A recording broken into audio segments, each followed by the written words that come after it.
Hello and welcome to my brand new podcast that diet culture can fork off. So I'm guessing from the title you can probably tell what this is all about. So, first of all, I'd love to introduce myself.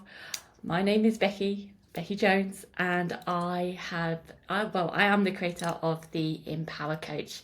If you don't follow me on Instagram, then I suggest you do go and do so. And I am the underscore empower underscore coach. So I want to introduce myself a little bit more so you can get to know who I am, what I'm about, why I'm created this podcast in the first place, and what you're going to get out of it as well, because that's the most important thing, isn't it? So I'm an online coach, online health and fitness coach. I really specialize in breaking that diet culture. Like I said, you can probably tell this from the title of the podcast. So I grew up in the 90s and the noughties, like a lot of you, in the midst of diet culture, and I recognised the impact that this has had on us over the years. Our poor relationship with our bodies, poor relationship with food, but also trying to live up to these unrealistic beauty standards that still are imposed on us even today. Not being allowed to age, have to look a certain way. And do you know what? I just want to say a big F you to it. Why can't we just be ourselves? Why can't we learn to accept and appreciate ourselves for who we are? And that's exactly what I'm all about.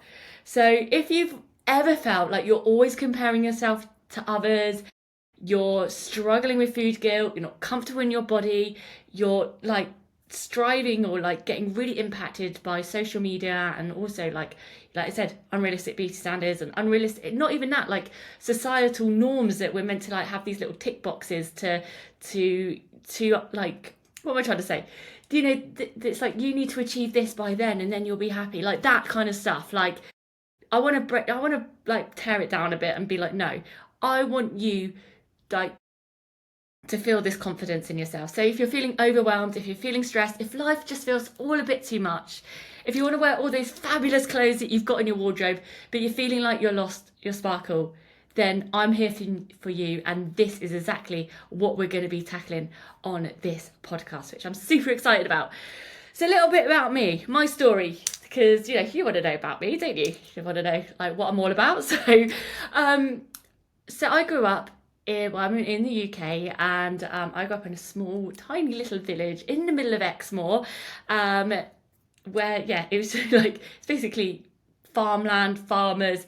You can imagine I didn't fit in, all right? So I always felt a very disconnect. I never fitted in, and I struggled with that. I really did. And through that, obviously, with a lot of people, going through bullying and things like that. But it was the fact that I always felt a bit of a misfit. I always felt like I never fitted in, and I really couldn't wait to escape. I know my parents and my friends would definitely tell you this, that I was always wanting to to be able to move away. I was always talking about moving away, and I was very career driven. I really loved fashion. I really aspired to be working in the fashion industry. But during school, I actually hated PE. Hated it. I used to hide in the hedge in cross country and join in at the end, make it realistic.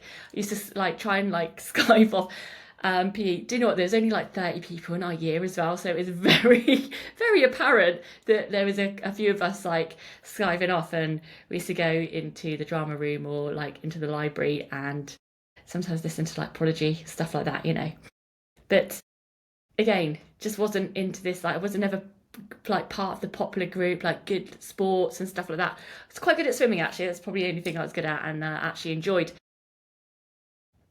During this time, it was probably when I was about 14, I really struggled with the things that were happening around me, being bullied. There was some stuff going on at home with my family's business, and also losing a grandparent as well. It made my mental health go into a very dark place. I was only 14 and I started restricting food. I remember losing my periods and things like that, and it was a real tough time. Mentally, I struggled a lot. I didn't know what anxiety was back then. I now know that anxiety played a big part of my adolescence and also through my teens and my 20s. And even through my 30s, it's something that I've had to work on a lot. But very low mood, very depressed as well. Like I said, very dark places at some point. However, after being taken to the doctors, and I know a lot of people come with this as well, told my parents nothing was wrong with me. But that gave me the opportunity to start talking to them about certain things. And I started working on my relationship with food then. It was very distorted still. I still had a really poor relationship with food when I went off to college, which is when I decided I didn't want to stay in sixth form. I wanted to leave everything like that I experienced behind. And I went off to college on my own to study fashion because that's what I wanted to do. I didn't know anyone. And I always look back at these periods and go like, what drove me in that time is I was so scared of being stuck in that place and stuck in a place that I didn't enjoy. I was that it took, that's what drove me to make a change. And I was petrified going to college and not knowing anyone. And it's actually as well like I lived in that tiny village. There's no buses anywhere. I used to have to get a lift in, which took about an hour each way. You had to wait around for college to start, like college to end. But I was determined that's what I was going to do. I'm one of those people like if I really want to do something, nothing will stop me. It won't get in my way. I'm like, that's what I'm doing. Bit headstrong. But so I went off to college. I did that. I struggled as well in college I wasn't eating. I was trying to get away with as little as possible, just having an evening meal with my parents. So really disordered eating, still really shy, painfully shy, really hard to make friends. Because of my shyness, I always felt like I was being judged. I was comparing myself to others, low self-worth, low self-confidence. But anyway, I went to college and then I ended up doing my degree in the same space. I wasn't in the right place to be able to move away at that point, so I stayed in the town and did my fashion degree. There, I actually met some amazing friends who helped me get confident in myself again. So yeah, at that point in uni, so then I was like 18, 19, 20, I made some really good friends and they helped me get my confidence. Still struggled a lot mentally and with relationship with food and stuff. But anyway, fast forward a little bit. I ended up getting a job in the fashion industry. So I moved away again on my own, not knowing anyone. I worked as a trainee buyer. So I went and did that. Again, taking myself out of my comfort zone. And I then that actually built my confidence even more. Each time, and I say this, each time you step out of your comfort zone, you will grow your confidence. And I'm so thankful to myself for pushing myself back then, because I definitely wouldn't be the person I am today if I didn't do that. So I went to work in the fashion industry. It was overwhelming to say the least. I was there for 4 years being a trainee buyer. However, it got to a point where I was coming home crying every night. I was exhausted, burnt out. My sister was travelling at the time. I gave it up, went travelling, and that was at 25 years old. So got a round the world ticket, went and met her in New Zealand, went to Australia, went around all Southeast Asia. That was a key point in my life because again, it built my confidence up, and I was quite materialistic before, I'm not ashamed to say, and that actually stopped me from being materialistic. But here we go. So once I came back, I managed to get back into the fashion industry. It took a while. But I did again, I don't give up easily. So I went back and I managed to work in the fashion industry. It was a mat cover job for Ted Baker, and I was a product developer, but I worked my way up to senior product developer, and then was it's a made up name, but it's like a design system specialist. So I was just helping implement a new system and things within the industry that we had. All this stuff going on. But what happened is each year and each time I went out of my comfort zone, each time I built my confidence up, I become more true to myself.